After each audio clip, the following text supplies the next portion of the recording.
දේශපාලන විද්‍යාවේ ස්වභාවය හා අධ්‍යයන ප්‍රවේශ කියන 12 ශ්‍රේණිය පළවෙනි පාඩම. දේශපාලන විද්‍යාවේ ස්වභාවය හා අධ්‍යයන ප්‍රවේශ කියන 12 වසරේ පළවෙනි පාඩමේ අපි අධ්‍යයන ප්‍රවේශ දාර්ශනික අධ්‍යයන ප්‍රවේශය තුලනාත්මක කියන අධ්‍යයන ප්‍රවේශය කලින් වීඩියෝ දෙකකින් සාකච්ඡා කරා. ඉතින් පුතේ අද අපි සාකච්ඡා කරන්න බලාපොරොත්තු වෙන්නේ තුන්වෙනි අධ්‍යයන ප්‍රවේශය. බහුවිෂයික අධ්‍යයන ප්‍රවේශය කියන තුන්වෙනි අධ්‍යයන ප්‍රවේශය තමයි අපි මේ වීඩියෝ එකෙන් අද සාකච්ඡා කරන්න බලාපොරොත්තු වෙන්නේ. ඉතින් පුතේ අපි කලින් දවසේ සාකච්ඡා කරා දාර්ශනිකයි තුලනාත්මකයි කියන අධ්‍යයන ප්‍රවේශ දෙකම අයිති වෙන්නේ සාම්ප්‍රදායික අධ්‍යයන ප්‍රවේශ විදියට තමයි අපි දාර්ශනිකයි තුලනාත්මකයි කියන අධ්‍යයන ප්‍රවේශ දෙකම අපි ගන්නෙ. අද කතා කරන මේ බහුවිෂයික කියන අධ්‍යයන ප්‍රවේශය අයිති වෙන්නේ සම්ප්‍රදායික අධ්‍යයන ප්‍රවේශ යටතට නෙවෙයි. අද කතා කරන බහුවිෂයික කියන මේ අධ්‍යයන ප්‍රවේශය අයිති වෙන්නේ නූතන අධ්‍යයන ප්‍රවේශ යටතේ. නූතන අධ්‍යයන ප්‍රවේශයක් විදියට තමයි බහුවිෂයික අධ්‍යයන ප්‍රවේශය ගන්න පුළුවන් අපිට. මේ අධ්‍යයන ප්‍රවේශය පුතේ සම්ප්‍රදායික අධ්‍යයන ප්‍රවේශයක් නෙවෙයි. ඊට පස්සේ පුතේ මේ බහුවිෂයික අධ්‍යයන ප්‍රවේශය බහුවිෂයික බහු කියන්නේ ගොඩක් කියන තේරුමෙන් තමයි බහු කියන කෑල්ල ගන්නෙ. බහුවිෂයික කියද්දි විෂයික කියන්නේ පුතේ විෂයන් ගොඩක්. බහුවිෂයික කියන්නේ විෂයන් ගොඩක්. බහුවිෂයික කියන එකේ තේරුම විදියට අපිට ගන්න පුළුවන් විෂයන් ගොඩක් කියනද. එතෙන්දි පුතේ දේශපාලන විද්‍යාව වෙනම විෂයක් වුණාට දේශපාලන විද්‍යාවේ මතවාද තියෙනවා. ඒ වගේම න්‍යාය තියෙනවා, සංකල්ප තියෙනවා, දාර්ශනිකව පළ කරපු අදහස් තියෙනවා. වෙනම විෂයක් වුණාට දේශපාලන විද්‍යාව කියන විෂය වෙනත් විෂයන් එක්ක සම්බන්ධ වෙලා තමයි එකට තියෙන්නේ. වෙනත් විෂයන්ගෙන් වියුක්තව වෙන්ව නෙවෙයි පුතේ දේශපාලන විද්‍යාව කියන විෂය තියෙන්නේ. වෙනත් විෂයන් එක්ක සම්බන්ධ වෙලා එකට බද්ධව තමයි දේශපාලන විද්‍යාව කියන සබ්ජෙක්ට් එක. දේශපාලන විද්‍යාව කියන විෂය තියෙන්නේ අනෙත් විෂයන් එක්ක එකට සම්බන්ධ වෙලා. එතෙන්දි පුතේ මේ බහුවිෂයික අධ්‍යයන ප්‍රවේශයේදී අපි කතා කරන්නේ අධ්‍යයන ප්‍රවේශයක් කියන්නේ මොකක්ද කියලා අපි කලින් දවසේ සාකච්ඡා කරා. අධ්‍යයන ප්‍රවේශයක් කියන්නේ පුතේ දේශපාලන විද්‍යාව කියන විෂය ඉගෙන ගන්න තියෙන ක්‍රම. දේශපාලන විද්‍යාව කියන විෂය ඉගෙන ගන්න තියෙන ක්‍රම, ඉගෙන ගන්න තියෙන විදි, අධ්‍යයනය කරන්න තියෙන විදි තමයි පුතේ දේශපාලන විද්‍යාවේ අධ්‍යයන ප්‍රවේශ කියන්නේ. එතෙන්දි මේ බහුවිෂයික අධ්‍යයන ප්‍රවේශයේදී වෙන්නේ දේශපාලන විද්‍යාව වෙනම විෂයක් වුණත් දේශපාලන විද්‍යාව එකට සම්බන්ධයි අනෙක් විෂයන් එක්ක. එතෙන්දි පුතේ දේශපාලන විද්‍යාව කියන විෂය අනිත් විෂයන් එක්ක සම්බන්ධයි වගේම අනිත් විෂයන්ගේ තියෙන න්‍යාය වෙන්න පුළුවන්, සංකල්ප වෙන්න පුළුවන්, අදහස් වෙන්න පුළුවන්. ඒ වගේ දේවල් එක්ක දේශපාලන විද්‍යාව සම්බන්ධ නිසා අනෙක් විෂයන් එක්ක සම්බන්ධ හින්දා දේශපාලන විද්‍යාව කියන විෂය අනිත් විෂයන්ගේ තියෙන සංකල්ප, අදහස්, න්‍යාය, මතයන් වෙන්න පුළුවන් වගේ ඒවා යොදාගෙන භාවිතා කරලා දේශපාලන විද්‍යාව කියන විෂය අධ්‍යයනය කිරීම තමයි බහුවිෂයික අධ්‍යයන ප්‍රවේශයේදී වෙන්නේ.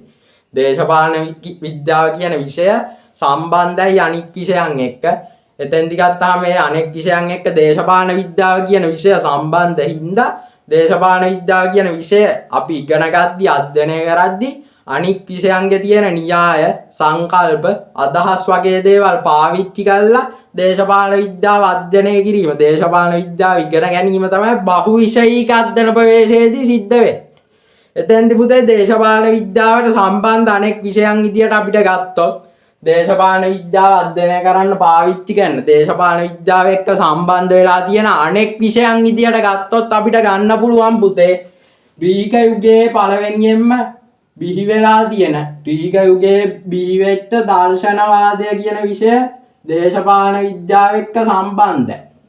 ඊට පස්සේ පුතේ රෝම යුගය ගත්තොත් රෝම යුගයේ බිහි වෙච්ච දේව ධර්මය, නීතිය, ඉතිහාසය කියන විෂයන් දේශපාලන විද්‍යාව එක්ක සම්බන්ධයි. ඊට පස්සේ පුතේ 19 වෙනි සියවස ගත්තොත් 19 වෙනි සියවසේ අර්ථ ශාස්ත්‍රය, ඒ වගේම නීතිය, ඉතිහාසය කියන විෂයන් පොලිටිකල් එක්ක අපේ දේශපාලන විද්‍යාව එක්ක සම්බන්ධයි. ඊට පස්සේ 20 වෙනි සියවස ගත්තොත් භූගෝල විද්‍යාව, සමාජ විද්‍යාව, මානව විද්‍යාව, මනෝවිද්‍යාව වගේ විෂයන් දේශපාලන විද්‍යාව එක්ක සම්බන්ධ වෙච්ච විෂයන් විදියට අපිට ගන්න පුළුවන්. මෙතෙන්දි පුතේ දේශපාලන විද්‍යාව දර්ශනවාදයත් එක්ක සම්බන්ධ වෙන්නේ. අපි දාර්ශනික අධ්‍යයන ප්‍රවේශයක් කතා කරා. දේශපාලන දාර්ශනිකයෝ විසින් ඉදිරිපත් කරපු අදහස් අපි දේශපාලන විද්‍යාවේදී පාවිච්චි කරනවා. එතෙන්දි පුතේ මේ දේශපාලන විද්‍යාව දර්ශනවාදෙත් එක්ක සම්බන්ධ වෙන්නේ දාර්ශනිකයෝ පළ කරපු අදහස් අපි කිව්වා දේශපාලන විද්‍යාවේ පැහැදිලිවම පාවිච්චි කරනවා. ඉතින් පුතේ ඒක නිසා තමයි දර්ශනවාදෙත් එක්ක අපි සම්බන්ධයි කියලා දේශපාලන විද්‍යාව සලකන්න පුළුවන්. ඊට පස්සේ ගත්තාම පුතේ රෝම යුගයේ බිහිවෙච්ච දේවදර්ම අපි කලින් පාලන ක්‍රමවල ඉතිහාසයේ තිබ්බ සමහර පාලන ක්‍රමවල පාලකයෝ කිව්වා තමන් ඒ කියන්නේ තමන් දෙවියන්ගෙන් ලැබුණ තෑග්ගක් නම් තමයි තමන් විසින් ඒ කියන්නේ මිනිසුන් යහපත් පාලනයක් ආවොත් යහපත් පාලනක් තිබ්බ කාලෙන් කාලෙට. එතෙන්දී යහපත් පාලකයෙක් ආවොත් මිනිස්සු හිතන්න පුරුදු වුණා මේක අපිට දෙවියෝ දීපු තෑග්ගක් කියලා. දෙවියෝ දීපු තෑග්ගක් හින්දා තමයි අපිට යහපත් පාලකයෙක් හම්බුනේ. ඊට අමතරව ගත්තහම අයහපත් පාලකයෙක් හම්බුනොත් මිනිස්සු හිතන්න පුරුදු වුණා මේක අපිට දෙවියෝ දීපු දඬුවමක් හින්දා තමයි මේ විදියට අපිට සිද්ධ වුනේ කියලා මිනිස්සු හිතන්න පුරුදු. එතෙන්දි මේ දේව ධර්මය දේශපාලන විද්‍යාවට සම්බන්ධ වෙන්නේ ඒ වගේ කාරණාත් එක්ක. එතෙන්දි දෙවියෝ තමයි මේ පාලකයව මැව්වේ කියලා සමහර වෙලාවට කතා වුණා. ඊට පස්සේ ගත්තහම නීතිය. පුතේ ප්‍රධාන වශයෙන් දේශපාලන විද්‍යාවේ අපිට ඉගෙන ගන්න තියෙනවා ආණ්ඩු ක්‍රම ව්‍යවස්ථා ගැන. විවස්ථාවේ තියෙන සමහර නීති ගැන, නීති සම්පාදනය කරන්නේ කොහොමද කියලා. ඒ වගේ නීති ගැන ප්‍රධාන වශයෙන් දේශපාලන විද්‍යාවේ කතා කරනවා. එතෙන්දි මේ නීතිය කියන විෂය දේශපාලන විද්‍යාව ළඟින්ම යනවා. එතකොට මේ නීතිය කියන විෂය සම්බන්ධයි දේශපාලන විද්‍යාව. ඊට පස්සේ ඉතිහාසය. අපි ඉතිහාසයේ පාලන ක්‍රම ගැන කතා කරනවා. දේශපාලන විද්‍යාවේ ඉතිහාසය ගැන කතා කරනවා. බිහි වුණේ කොහොමද? පියා කවුද? කොයි කාලෙද බිහි වුණේ? ඊට පස්සේ ඒක වෙනස් වෙච්ච හැටි, පරිණාමය වෙච්ච තැන්, දේශපාලන ආයතනවල ඉතිහාසය, රටවල් වල දේශපාලන ඉතිහාසය වගේ දේවල් කතා කරනවා. එතෙන්දි මේ ඉතිහාසය කියන විෂයත් අපිට බොහොම වැදගත් දේශපාලන විද්‍යාවට. ඊට පස්සේ ගත්තොත් මේ අර්ථ ශාස්ත්‍රය කියන්නේ පුතේ ආර්ථික විද්‍යාව. ආර්ථික විද්‍යාව කියන විෂය බොහොම ළඟින් යනවා දේශපාලන විද්‍යාවට සම්බන්ධ. විශේෂයෙන් දේශපාලන බල පෙරළි වෙන්නත් රටවල් වල බලයන් පාලන ක්‍රම බිඳ වැටෙන්නත් සමහර වෙලාවට මිනිස්සුන්ගේ ආර්ථික මට්ටම බලපාන. ආර්ථික මට්ටම බොහෝ සෙයින් පහළ නම් මිනිස්සුන්ගේ තියෙන්නේ. මිනිස්සු අමාරුවෙන් නම් ජීවත් වෙන්නේ. රටේ උද්දමනේ වැඩි නම් පුතේ ඒ රටවල් වල බල පෙරළි වෙන්නත් ඒක බලපාන. බලය කඩාගෙන වැටෙන්නත් දේශපාලන බලය අස්ථාවර වෙන්නත් රටවල් වල බලය වෙන පාලන ක්‍රම වෙනස් වෙන්නත් බලපාන. ඒක අපේ ලංකාව තුල සිදු වුණ මෑත කාලයේ පුතේ. ඊට පස්සේ ගත්තහම මේ භූගෝල විද්‍යාව, සමාජ විද්‍යාව, මානව විද්‍යාව, මනෝවිද්‍යාවත් දේශපාලන විද්‍යාවට බොහෝ සෙයින් සම්බන්ධ වෙනවා. මෙතෙන්දි ගත්තහම මේ සමාජ විද්‍යාව විශේෂයෙන් සම්බන්ධ. විශේෂයෙන් පුතේ අපි සමාජයේ ඉන්න මිනිස්සු දේශපාලනයේදී ක්‍රියා කරන ආකාරය, මිනිස්සුන්ගේ අධ්‍යාපනික මට්ටම් එක්ක දේශපාලනයට සම්බන්ධ වෙන විදිය වෙනස් වෙනවා. ඒ වගේම සමාජයේ ආර්ථික මට්ටම් එක්ක, සමාජයේ පුරවැසියන්ගේ අධ්‍යාපන මට්ටම් එක්ක, ස්ත්‍රී පුරුෂ භාවය එක්ක, ග්‍රාමීය නාගරිකතාවය එක්ක මිනිස්සු එක එක විදියට තමයි දේශපාලනයට සම්බන්ධ වෙන්නේ. එතෙන්දි මේ සමාජ විද්‍යාව වැදගත් වෙනවා මිනිස්සුන්ගේ දේශපාලන ක්‍රියාකාරීත්වයේ වෙනස, විවිධත්වය ගැන බලද්දි සමාජ විද්‍යාව වැදගත්. ඊට පස්සේ මේ මානව විද්‍යාව, මිනිස්සු ගැන අපි කිව්ව මිනිස්සුන්ගේ වෙනස් එකිනෙකට මිනිස්සුන්ගේ අධ්‍යාපන මට්ටම්, සමාජ මට්ටම් එක්ක මිනිස්සු සම්බන්ධ වෙන විදිය වෙනස් දේශපාලනය. එතකොට මේ සමාජ විද්‍යාව වගේම මානව විද්‍යාවත් වැදගත්. ඊට පස්සේ ගත්තහම පුතේ මේ බහුවිෂයික කියන සංකල්පයේ ප්‍රධාන අර්ථ තුනක් අපිට දැක ගන්න පුළුවන්. බහුවිෂයික කියන සංකල්පයේ පුතේ ප්‍රධාන අර්ථ තුනක් අපිට දැක ගන්න පුළුවන්. ඒ පළවෙනි අර්ථය තමයි දේශපාලන විද්‍යාව කියන්නේ අපි දන්නෝ නිශ්චිත ශාස්ත්‍රීය විෂයක්. ඒ කියන්නේ දේශපාලන විද්‍යාව කියලා වෙනම විෂයක් තියෙනවා. ඒක ශාස්ත්‍රීයව අපි අධ්‍යයනය කරනවා. දේශපාලන විද්‍යාව කියන්නේ සමාජ විද්‍යාව.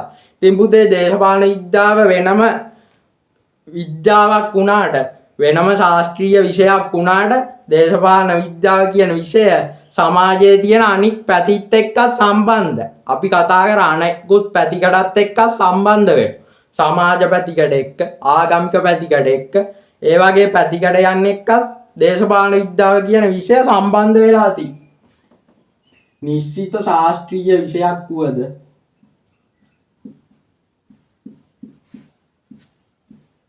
සමාජයේ අනෙකුත් පැතිකඩ සමග සම්බන්ධ වී තිබී.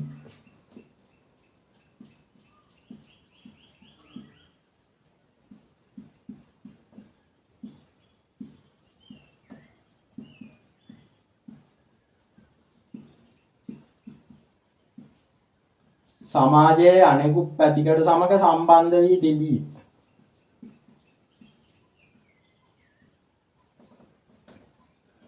ඒ පැතිකඩ වෙන්න පුතේ ආගමික පැතිකඩ වෙන්න පුළුවන්, සමාජීය පැතිකඩක් වෙන්න පුළුවන්. ඊට පස්සේ පුතේ එතෙන්දි කතා කරොත් සමාජයේ අනෙකුත් පැතිකඩ සමග සම්බන්ධ වෙන්නේ දේශපාලන විද්‍යාව. සමාජයේ ඉන්න සාමාන්‍ය සමාජයේ මිනිස්සු ගත්තොත් අපි කලින් කතා කර සමාජ විද්‍යාව, මානව විද්‍යාව, දේශපාලන විද්‍යාවට සම්බන්ධ වෙන විදිය. ඊට පස්සේ අපි කතා කරේ නැත්නම් ආගමික පැතිකඩ. ආගමික පැතිකඩත් සාමාන්‍යයෙන් දේශපාලනය බොහෝ සෙයින් සම්බන්ධ. දැන් ලංකාව ගත්තොත් ලංකාවේ විශේෂම ජනාධිපතිවරණයක් આવොත් ඒ එක්කම කතා වෙන මාතෘකාව තමයි සිංහල බෞද්ධ නායකයෙක් ඕන අපිට. සිංහල බෞද්ධ රජ කෙනෙක් තමයි අපිට ඕන. එතෙන්දි පුතේ සිංහල බෞද්ධ ගැන බෞද්ධකම ගැන කතා කරන්නේ අපි සිංහල කියන ජාතිය හින්දා. බෞද්ධ කියන ආගම හින්දා. එතෙන්දි පුතේ ජාතියයි ආගමයි බොහෝ සෙයින් දේශපාලනයට සම්බන්ධ වෙලා තියෙන්නේ. ආගමික පැතිකඩ එක්ක දේශපාලනය සම්බන්ධ වෙලා තියෙන්නේ. සමාජීය ආගමික වැනි පැතිකඩ එක්ක දේශපාලනය පුතේ බොහෝ සෙයින් සම්බන්ධ වෙලා තියෙන්නේ. ඊට පස්සේ ගත්තහම පුතේ දේශපාලන විද්‍යාවේ අපි කතා කරා විවිධ සංකල්ප තියෙනවා, විවිධ න්‍යාය තියෙනවා. හැබැයි පුතේ දේශපාලන විද්‍යාවේ විවිධ න්‍යාය සංකල්ප තිබ්බත් අනෙක් විෂයන්ගේ න්‍යාය සංකල්ප එක්කත් දේශපාලන විද්‍යාව බැඳිලා තියෙන්නේ. ඒක තමයි මෙතන දෙවෙනි ලක්ෂණය වෙන්නේ. විවිධ න්‍යාය හා සංකල්ප දේශපාලන විද්‍යාවේ පැවතියද අනෙකුත් විෂයන්ගේ න්‍යාය හා සංකල්ප සමග බැඳී තිබේ. තමයි මේක දෙවැනි ලක්ෂණය.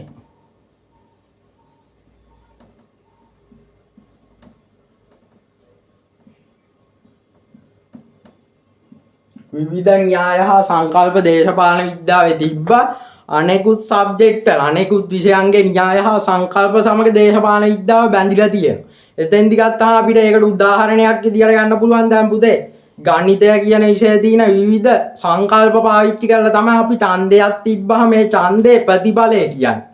ඡන්දයක් තිබ්බොත්, පාර්ලිමේන්තු මැතිවරණයක් තිබ්බොත් ඒකට එක එක දිස්ත්‍රික්කයේ විවිධ අපේක්ෂකයෝ විවිධ පක්ෂ වලින් ඉදිරිපත් වෙනවා. ඊට පස්සේ ඒකේ ජයග්‍රාහකයෝ කියන්නේ ඒකේ පක්ෂ ගනිපු ඡන්ද ගාන බලනවා. ඊට පස්සේ දිස්ත්‍රික්කයට තියෙන ආසන ගාන බලනවා. මන්ත්‍රී දුර ගාන එක දිස්ත්‍රික්කයකට තියෙන. එතෙන්දී පුතේ දේශපාලන පක්ෂ අතර බෙදිලා යනවා මේ මන්ත්‍රී දුර ප්‍රමාණය ගත්ත ඡන්ද ප්‍රමාණයත් එක්ක. ඊට පස්සේ පුතේ ඡන්ද ගත්ත පක්ෂවල උඩින් ඉන්න මන්ත්‍රීවරු තමයි මුලින්ම මේ පාර්ලිමේන්තුවට තේරිපත් වෙන්නේ. එතෙන්දී පුතේ සමානුපාතික නියෝජන ක්‍රමය තමයි දැන් පවතින්නේ ලංකාව තුල. එතෙන්දී පුතේ අපි ගණිත සංකල්ප පාවිච්චි කරලා තමයි පාර්ලිමේන්තුවට තේරිච්ච අපේක්ෂකයෝ ටික තෝරගන්නේ. එතකොට පුතේ ගණිතයේ සංකල්ප මෙතෙන්දී වැදගත් දේශපාලන විද්‍යාවට වගේම දේශපාලනයට. ඊට පස්සේ ගත්තාම අපි දේශපාලන විද්‍යාවේ කතා කරනවා ඡන්දයකට කලින් අපි විවිධ සමීක්ෂණ ගන්නවා. සමීක්ෂණ වලින් දල අදහසක් ගන්නවා. එතෙන්දී පුතේ දල අදහසක් ගන්න සමීක්ෂණයක් කරන්නේ ගණිත සංකල්ප පාවිච්චි කරලා. යම් කිසි නියතියක් අරගෙන එතන ඉන්න ප්‍රමාණයත් එක්ක බලලා එතනින් දල අදහසක් අපි ගන්න ගණිතයේ තියෙන සංකල්පත් එක්ක. එතකොට පුතේ මේ ගණිත සංකල්ප වගේ විවිධ විෂයන්ගේ විවිධ සංකල්ප දේශපාලන විද්‍යාවට සම්බන්ධයි. ඊට පස්සේ පුතේ තුන්වෙනි ලක්ෂණය තමයි දේශපාලන විද්‍යාව තුළ විධික්‍රම පැවතියද විවිධ විෂයන්ගේ විධික්‍රම සමග බැඳී තිබීම.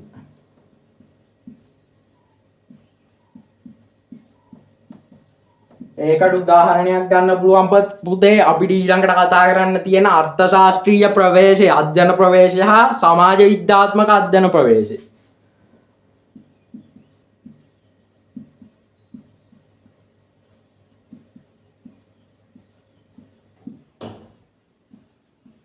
ඒකට උදාහරණයක් විදියට ගන්න පුළුවන් අර්ථශාස්ත්‍රීය අධ්‍යයන ප්‍රවේශය හා සමාජ විද්‍යාත්මක අධ්‍යයන ප්‍රවේශය.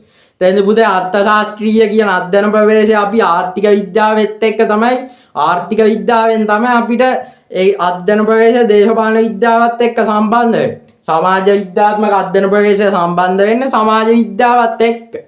එතකොට පුතේ මේ විධික්‍රම අපිට දේශපාලන විද්‍යා විධික්‍රම තිබ්බත් අනෙක් විෂයන්ගේ විධික්‍රම සමග සම්බන්ධ වෙලා තියෙනවා කියලා මේ උදාහරණ දෙකෙන් අපිට හඳුනා ගන්න පුළුවන්. අයි පුතේ මේ අර්ථශාස්ත්‍රීය අධ්‍යයන ප්‍රවේශය ආර්ථික විද්‍යාවෙන් ඇවිත් තියෙනවා වගේම සමාජ විද්‍යාත්මක අධ්‍යයන ප්‍රවේශය සමාජ විද්‍යාවට සම්බන්ධයි. ඊට පස්සේ පුතේ මං හිතනවා බහුවිෂයික අධ්‍යයන ප්‍රවේශය ගැන ඔයාලට සාමාන්‍ය දල අදහසක් මේ වීඩියෝ එකෙන් ලැබෙන්නේ නැති කියලා.